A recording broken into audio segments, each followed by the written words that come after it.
వాడిపోక ముందే నన్ను వాడుకో ప్రభువా.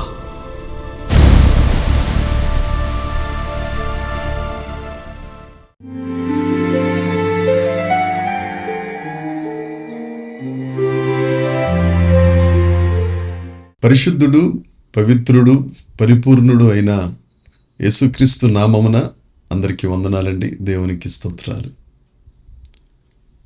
ఆయన కృపచేత రక్షించబడి, ఆయన ఆత్మచేత ముద్రింపబడి, సత్య మార్గంలో నడుస్తూ యేసుక్రీస్తు ప్రభువును సంతోషపెట్టాలని, ఆయన చెంతకు చేరాలని దేవుని యందు భయభక్తులు కలిగిన మీ అందరికీ శుభము కలుగునుగాక.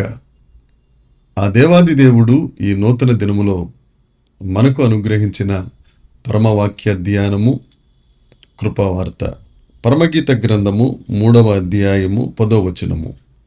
దాని స్తంభములు వెండిమయములు, దాని పాదములు స్వర్ణమయములు, దాని మెత్తలు ధూమ్రవర్ణ వస్త్రముతో చేయబడెను. ప్రేమను సూచించు విచిత్రమైన కుట్టు పనితో యెరూషలేము కుమార్తెలు దాని లోకలి భాగమును అలంకరించిరి. దేవునికి స్తోత్రం కలుగునుగాక, దేవునికి మహిమ కలుగునుగాక. దేవుని యందు ప్రియమైన వారులారా, ఈ దిన వాక్య భాగమునందు పరమగీత గ్రంథం 3వ అధ్యాయము 10వ వచనంలో చూస్తే, సొలొమోను యొక్క మంచము, ఆ స్తంభములు వెండిమయం, దాని పలకలు సువర్ణమయం అనే 2 మాటల గురించి ఈ దినాన్న మనం ధ్యానిద్దాం. మెత్తల గురించి, కుట్టు పని గురించి, అలంకరణ గురించి దేవుని చిత్తమైతే రేపటి దినాన్న మనం ధ్యానించగలుగుదాం. సొలొమోను యొక్క మంచము స్తంభములు వెండిమయం. లేఖనాలను బట్టి చూస్తే వెండి అనగా విమోచనకు సాదృశ్యం. సంఖ్యాకాండము 3వ అధ్యాయము 46వ వచనం, 47వ వచనం, 48వ వచనం తదుపరి మీరు చూడగలిగితే ఆ విమోచన వెండికి సాదృశ్యమైన సంగతి మనం గ్రహించగలుగుతాం.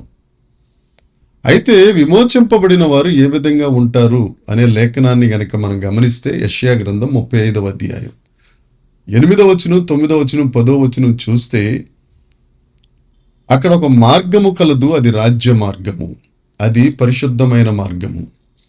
విమోచింపబడిన వారు ఆ మార్గంలో నడుస్తారు, పరిశుద్ధులే ఆ మార్గంలో వెళ్తారని, ఒకవేళ 3లో ఆ మార్గంలో ప్రవేశించిన వారు తప్పిపోరని ఆ లేఖనాన్ని మనం చూడగలుగుతాం. ఆ మార్గములో సింహం అనేది ఉండదు.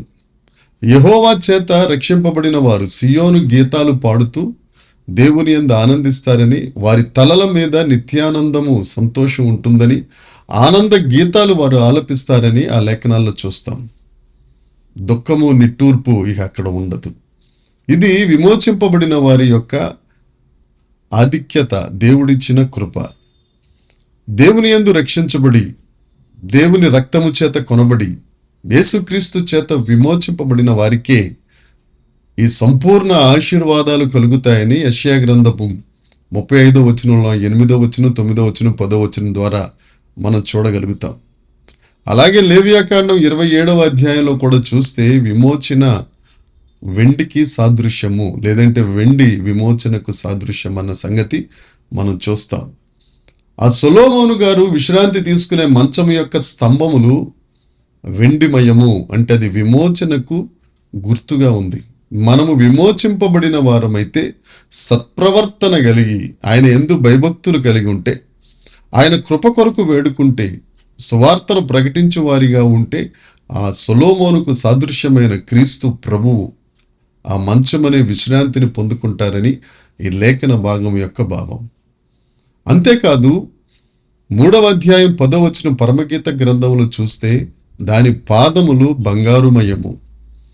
వెండి విమోచనకు సాదృశ్యం అయితే, బంగారు దేవుని యొక్క దైవత్వమునకు సూచనగా ఉంది. దేవుని సంబంధమైన అతి ఉన్నతమైన గుణం విమోచన. ఆ విమోచన యేసుక్రీస్తు ప్రభు ద్వారానే జరుగుతుంది. ఆ యేసుక్రీస్తు ప్రభు ద్వారానే రక్షణ. శిలువ ప్రత్యక్షత ద్వారా దేవుని చేత రక్షింపబడిన వారు ఆ శిలువ మ్రానులో ఉన్న ప్రత్యక్షతను గమనించగలుగుతారు. ఏమిటి ఆ శిలువ మ్రానులో ఉన్న ప్రత్యక్షత అంటే, ఏదైనా తోటలో మ్రాను దగ్గర ప్రారంభమైన పాపం శిలువ మ్రానులో రక్షణ ద్వారా ముగిసింది.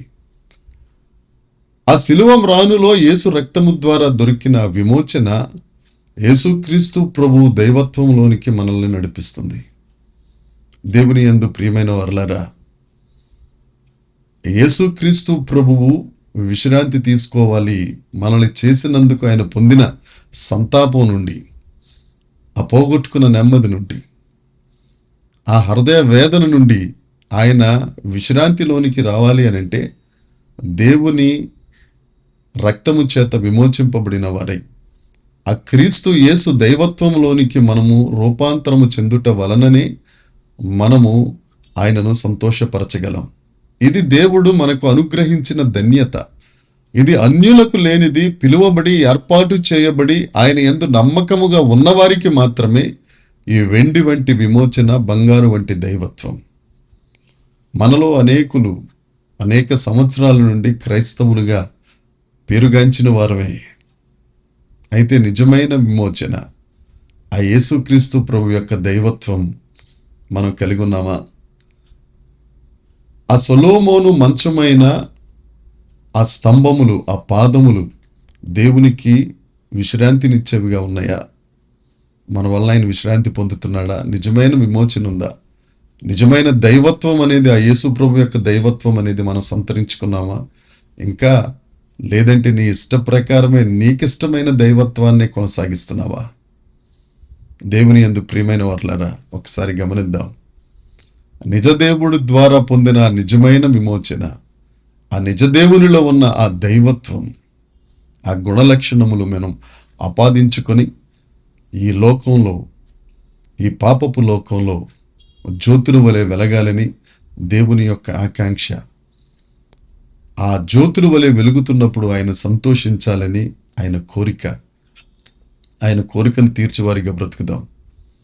ఒకవేళ ఏదైనా ఎక్కడైనా వయసు వరవడిలో, కాలగమనంలో ఏదైనా తప్పు జరిగితే ఆయన పాదాల చెంతకు చేరి, ప్రభువా నన్ను క్షమించు అని పశ్చాత్తాపపడితే పరిగెత్తుకొని వచ్చి నిన్ను హత్తుకునే దేవుడు, నిన్ను ఎత్తుకునే దేవుడు యేసు ప్రభు కదా. ఆయన దగ్గరకు వద్దాం. ఆ మంచం యొక్క స్తంభములు వెండిమయము, ఆ మంచం యొక్క పాదములు బంగారుమయము. మనము కూడా ఆయన యందు వెండిని పోలి, బంగారుని పోలి బ్రతకాలని ఒక దైవ సేవకునిగా కోరుకుంటూ మిమ్మల్ని అందరినీ ఆశీర్వదిస్తూ ఈ వాక్యాన్ని ముగిస్తున్నాను. దేవుడి మాటలను దీవించునుగాక. ప్రార్థన చేద్దాం. పరలోకమందున్న మా తండ్రి, పరిశుద్ధుడా, కృపగలిగిన ప్రభువా, మహాదేవుడా, మహోన్నతుడా, నీకు వందనాలయ్యా. వెండికి సాదృశ్యమైన మీ విమోచన, బంగారుకు సాదృశ్యమైన మీ యొక్క దైవత్వం శిలువ మ్రాను ప్రత్యక్షతలో మేము పొందుకున్నట్లు, ఏ మ్రాను దగ్గరైతే మా పితరులు పాపం చేశారో ఆ శిలువ మ్రాను ద్వారా మీరు శాపమై మమ్మలను పరిశుద్ధపరిచిన మా తండ్రి, దానికి తగ్గ జీవితం మేము జీవించుటకు, నిన్ను సంతోషపెట్టు వారిగా, నిన్ను మహిమపరచు వారి ఉండుటకు మీ అనంత కృప మా ఎడల విస్తరింపచేసి మహిమ పొందుమని యేసుక్రీస్తు నామమున ప్రార్థించి అడిగి వేడుకొనుచున్నాము తండ్రి. ఆమెన్. దేవుని కృప మనందరికీ తోడుగా ఉండునుగాక. దేవుడు మనలందరినీ ఆశీర్వదించి దీవించునుగాక. ఆమెన్.